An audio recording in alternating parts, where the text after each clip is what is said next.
Monday, January 12th. Monday, January 12th. And it's exactly 1 year. We're leaving Friday Harbor. We arrived here on January 11th last year. And our year is up. And we're leaving on our way to Seattle. Actually, Ballard, Shilshaw Bay Marina, on this fine, foggy morning. It is about, what, 8 o'clock? 9 o'clock. 9 o'clock, we're headed for Cattle Pass. Slackwater was, let's see, 9:15 is max ebb, which is the current that we want to carry us out through Cattle Pass.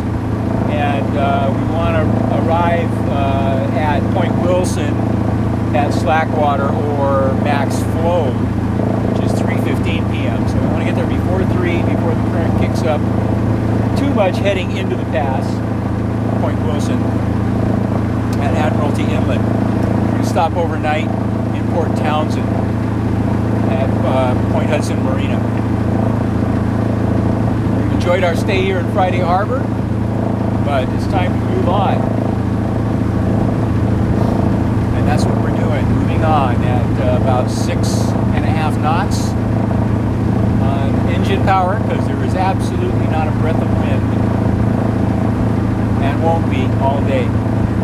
It's not too cold. It's probably in the mid-30s, maybe high 30s, and not too uncomfortable in our foul weather gear here. Just have to keep an eye out for the traffic, which there isn't much right now. The only traffic we're likely to encounter right here in the San Juan Channel is the ferry. The current eddy just turned this a little bit.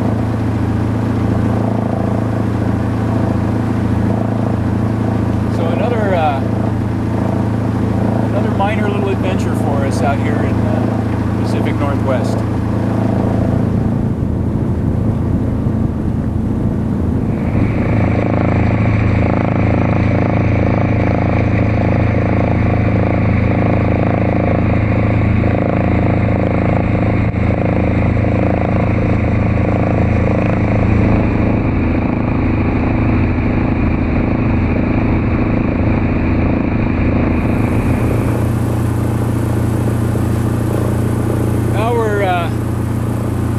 Cattle Pass, headed almost due south, course of 155 magnetic, and it's just about 15 minutes past the max current flow in the direction we're going.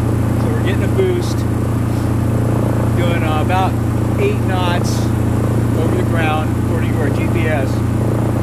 Cattle Pass can be kind of tricky, but there's no wind and no sea. Water's pretty much dead flat, and the current's flowing through here at about 3 knots, maybe a little less. So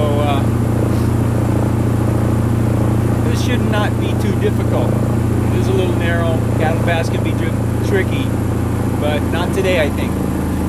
The only thing that makes it a little challenging is the fog.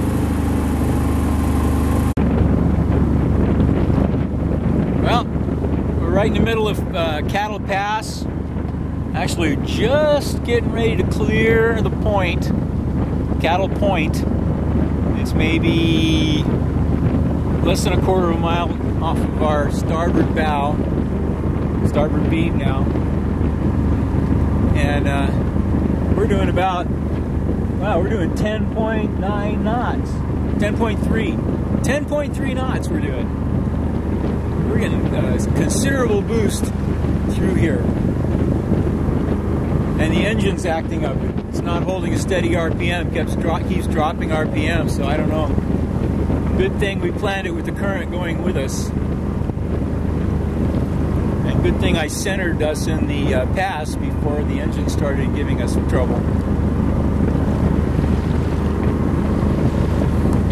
I'm not going to try and do anything about it now, but once we get out into the strait, into open water, we'll take a look at the water separator. Probably should have drained the water separator bowl before we started off this morning.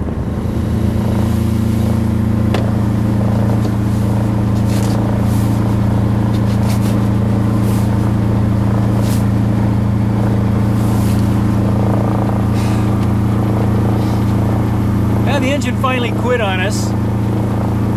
So we stopped and bobbed around for a moment and decided that we probably had a fuel problem, so we opened our access hatch to the water separator and filter and the engine hatch on the inside. Laura got her wrench out and we bled the injectors and the fuel line. This was made much easier for us by the convenience that we put in a access hatch in the cockpit sole so that we could reach the fuel filter without lifting the whole thing up. And also because Smitty, our diesel mechanic in Hawaii, installed a charging bulb of the type that you find on outboard motors in the fuel line between the tank and the filter. So it makes bleeding the injectors much easier, although it is a two-person operation. One person pumps while the other person bleeds.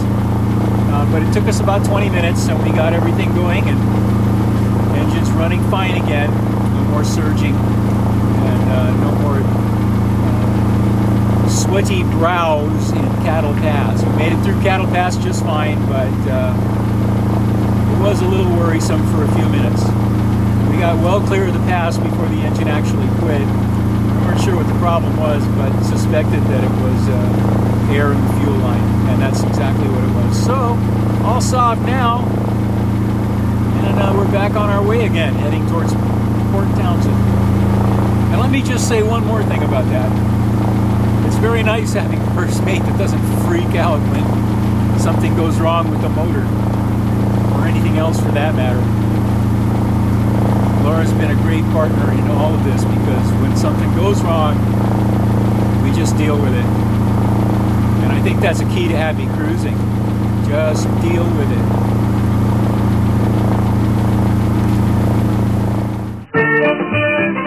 Just sit right back and you'll hear a tale of a fateful trip that started from this tropic port aboard this tiny ship.